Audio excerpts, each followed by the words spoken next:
How are we doing, folks? Hope you're doing well. So, I want to talk about Naughty Dog's hybrid blockout workflow.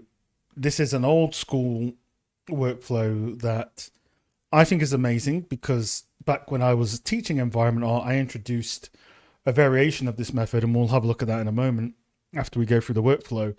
And it helped our environment art beginners and students learn so much about composition, color, blocking out, and just taking a bit more care in the Blockout series. So we're going to cover that shortly. So I'll put some of these links in the description, but you want to pair up what I'm about to talk to you about with my video on Perfect Blockout. But I'm going to pair the GDC talk and the video where I found this technique quite a few years ago. So we'll get into that shortly. First and foremost, thanks to all our lovely Patreon cat members for supporting the channel. And again, upcoming guest talk down here, but also this is all the content you can get along with 4 feedback sessions a month for £5. £5 a month. So thanks again for folks for supporting. Our next upcoming talk is going to be on 14th of August. Another lighting talk from my buddy PH. I'm going to call him PH because I always get his name wrong and I'm so sorry. So we just agreed to call him PH. But yeah, there's content support if you want to, more in the description. So a very long time ago, this is quite an old school technique and it's from the GDC 2014. This workflow, when I first saw it, I was amazed because I love really trying to get stuff locked in the blockout. I think it's so helpful for the environment art process. If you lock something in that has bad composition with your cameras, bad forms, bad layout, you're just going to keep that locked in throughout production. So this video I really resonated with, and I'm going to take you through it today. So I first found this on, even though there's a GDC talk, I found this first on Art Cafe's interview with Vivian Ding back when Vivian Ding was a lighting artist at Naughty Dog. It's been quite a while since then. So the workflow could have changed, but I still think this workflow is great to have today. It's very lighting focused. You're going to get the most out of your environment with it. And it goes to show with Naughty Dog's amazingly lit environments that this sort of thought process is being put in. So it's based on there. And what is it? Okay, so we're going to look at the workflow, and all of this stuff is from the slides that Vivian Ding and the Naughty Dog team provided. I'm just going to be commentating and putting some examples and my thoughts over it. So their in-game lighting and environment pipeline, it starts with concept art, which is typical. It starts with a designer rough mesh. It goes into a gray blockout pass. And before we go on to any more, I just want to say from my experience of being environment artist and also teaching it, most beginners stop here. They will do a quick block out. They'll put a 50% gray texture on it. They'll do some quick lighting and then they'll move on. Now, if you're a professional and you're doing this in a studio, cool. You can do whatever you'd like at that stage. I want to focus this more towards if you're learning to get better at environment art, if you're a beginner, getting every edge you can get in order to get that job in the future. So most beginners stop here. They don't utilize a lot of the block out. I've been guilty of this as well. We all have. The great thing about the Naughty Dog workflow is they actually have 2 main steps after this. They have a value pass and a hue and diffuse shading pass, which I am not good at art fundamentals. I can't draw or anything like that. But me being able to put some values and colors based off separating walls and floors with value and putting the rough color of the albedo on, that to me is helping train your art fundamentals in the blockout process. So it makes you think about value, it makes you think about material separation, and it makes you think about color. And then they do some post effects. Now, nowadays, you're probably doing some post effects without the LUT, or you might have a HDR LUT, like a 3D cube or whatever, right? Whatever the case is, you're probably going to be doing exposure and all that sort of stuff here. But yeah, most beginners stop here.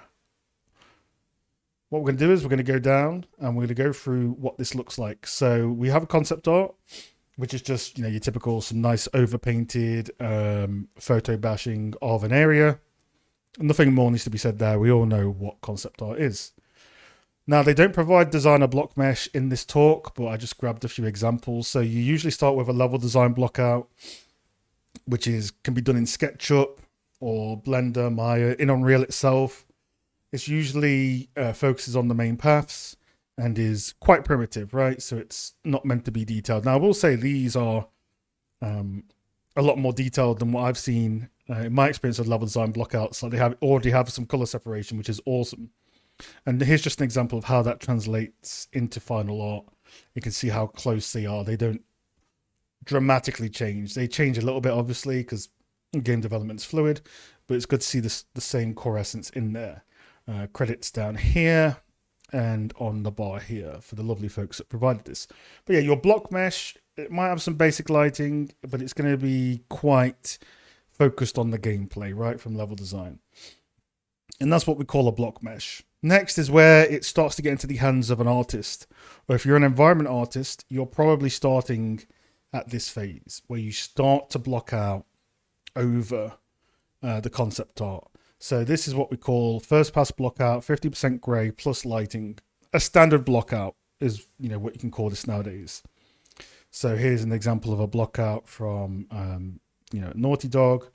Some basic lighting, which is in their case is light baked because they did a light bake process on this, and they use Maya as their sort of main editor to place these lights. But that's sort of what we're used to seeing as environment artists, right? And then we move on and start adding materials. But what Naughty Dog do, and what I think is so genius, is they actually extend it 2 more steps. So now they go into a value pass. Check my notes here. Yeah, that just confirms that. So the value pass is very important because 1, you're starting to think a bit more like an artist as opposed to a technical modeler. You're thinking about where the separation is, and you're thinking about one concept as well of separating your horizontals and verticals. That's a term I learned recently from some awesome folks I work with. Separate your horizontals and verticals. What does that mean? Take a note of the values used on this blockout to take it from 50% gray to value, and take a note of the floor, the trim into the floor, and then the trim into the lower floor and the trim into the upper. They are lighter and darker. They're separated. When you have your floors and walls separated, it helps you add much more value to your scene. It helps pop like various forms out. It just gives you more depth, right? Now, you're not going for more of a traditional value where it's like, I'm purposely going to make all my block-up materials light in the background and dark in the front, right? Obviously, this is a gameplay level, but you can still focus on getting a good value pass in your materials themselves. So the artist is already thinking about separation. And you can see that when you apply a set of shade here, and they're using quite a few, so 1, 2, 3, 4, 5, 6, 7, 8. It looks like they're using like 10 shades of value. You can start off by using 4 or 3. Just get some separation. But you can see the difference between the 50% gray and then the value with the same lighting. It's popping much more. And then after that, once you've got your values, you can just drop some color into those material instances that you're using. So in this case, the artist goes into the concept, will color sample and roughly grab the rough colors that it's going to be. Colors can be sampled as an average from the concept. Just make sure that the color you pick isn't too dark. There is a rule set for PBR in terms of how dark and how bright you can go. Adhere to that even in your blockout phase, and things are going to flow much more nicely.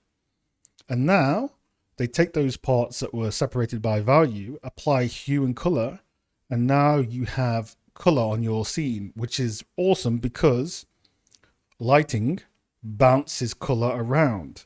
So you're actually getting some dramatic lighting improvements, mood, emotion, and feeling on something that hasn't even had any specular or tiling materials put onto it. And already this is starting to look like, I always used to say we put this into like a blockout technique at the place I used to teach at, along with some other rules as well, which we'll get into in a future video. But I always used to say, if you do this, your scene is going to look almost like a finished stylized piece of work, like a flat textured game with good lighting. And it's always held true. I've got some student examples at the bottom of this, but you go in and you apply color. And will this change in the future? Probably. It's game dev. Game dev is fluid, but if you give yourself the strongest base starting off, things are going to go much smoother in production process. And it's a testament to how good Naughty Dog's lighting is as well. So a good note here that I've put, oh God, I'm giving myself props, how cringe. It was a while ago though, 4th of July. So none of the values go completely black or white, which keeps the value structure pleasing to the eye. Again, that's just fundamental stuff, right? You never go pure black, you never go pure white. PBR values aren't that either. There's a certain limit of your PBR and how bright it should be in terms of luminance that you can look in the histogram in Photoshop or look at in Substance to see. It's good practice to make sure your values don't get crushed. So here, everything is like a nice dark light, but within sort of that middle gray range. And then when you pick your colors, your lighting artists are going to have lights bounce around the scene. You can as well enhance this with like a metallic shader as well. But yeah, you have a very strong base early on. Your stakeholders can play the game, see the intended mood and emotions, and then you can start putting materials on and take it to the next step. So out of the gate, you're providing a very strong set of blockouts and well thought out structure to your levels. That's why having a lighting artist on your project as early as possible is key. Because in these blockouts, a lighting artist can identify where lighting can come in, add more windows, add more holes in the ceiling, vice versa, especially with a lumen workflow nowadays, right? The more natural light you can get in somewhere, the better. So that is the hybrid workflow. It helps your lighting artist, just helps everything. It's great stuff. For a super detailed version of that, I'll link to these in here. You want to combine this with when I spoke about why this looks like a perfect blockout. And if you combine these two techniques, you're going to be golden. Now, I taught this technique a few years into university. We called it hybrid blockout. They don't call this hybrid blockout. I just think it's a good term to use for it. But we put some other rules on that as well. But I want to show you some student examples. So we used to take this and we used to give them a layout and say, put your 50% in the top left, put your value in the top right, put your color in the bottom right, then show us an unlit mode or a base color mode of your value and your flat color. Now you can just go and do color and desaturate it and then always keep an eye on your values that way as well. There's no hard rules here. So this one was from a former mentee of mine, Rebecca. You can already see that you are getting separation. The values don't go too dark or too light. We can identify here that, if we want to be this colorful, if we want to desaturate more, this is a solid blockout. We can go and detail this up now, and we have a pretty decent composition. We could crop some things and move some things, but this was quite a while ago, a few years ago now. But yeah, it helped. I found that it helped environmental students quite a lot when they could put this much detail into their blockouts while still being flexible. And then they went into their production process with much more confidence and didn't rush the blockout and start detailing up. Here's another one by Matt. Matt actually had an article done about this scene. So here's the 50%. Here's the value pass. Here's the color pass with lighting. Here are the values, so nothing is too bright or too dark, and the colors aren't too oversaturated. And already you can look at this and it'd be like, this could be a stylized, flat colored game. It already looks easy on the eyes and quite nice to look at. So now you can go spend your 100, 150 hours doing materials, doing trim, doing texture density, and you're good to go. That's the key. It almost looks like a good stylized piece of work, and then you go and do your main production and you've laid down the strongest base you can to get, the scene done in a good state. You've focused on scale, on colors, on composition. You've put a lot of effort into your blockout to get there. And here's the last one. So it's from Dylan. Again, these were all my students quite a while ago. We're talking like 4 or 5 years ago. Same sort of thing. Again, it looks like a great stylized piece of work. But it then has 100, 200 hours put into it to make materials, right? Flat color, flat value, 50%. There is a bigger picture for this blockout. It's not just block it out gray and go. I want to detail stuff up, make high poly, make materials. If you are disciplined in your blockout and you put a good amount of time there and consideration, your production process will be a lot easier. I've seen it over many years as being an environmental teacher. Now, when you're blocking out, be fast when you start off. find an idea, lock it in, and then go to a sort of level 1 and then a level 2. So you could, for example, say that level 0 is you're just blocking out like a designer block out here, and you're being rough with the forms, trying to get good composition, getting some feedback. You lock that in. You could say level 1 is you start to get some silhouettes into your block out, so you can, everything isn't too blocky or primitive. And then level 2, you block in a value and pass. So you've gone 3 levels for your block out, 0, 1, 2, and then you go into production. You're getting feedback on every stage. You're locking in something that's super solid, and then you're ready to go. Combine that with what I talk about in here about the camera, importance of camera, and you've got a really good recipe for a strong hybrid blockout workflow. Which concludes the topic today. If you have any questions on this, feel free to throw them in the chat. There are many ways to block out. I'm not saying this is the best way. It's just a way I really resonate with and I've seen the benefits of. I'll leave the links to some of these resources in the comments below. But yeah, hopefully this helps, and I'll see you guys in the next one. Peace.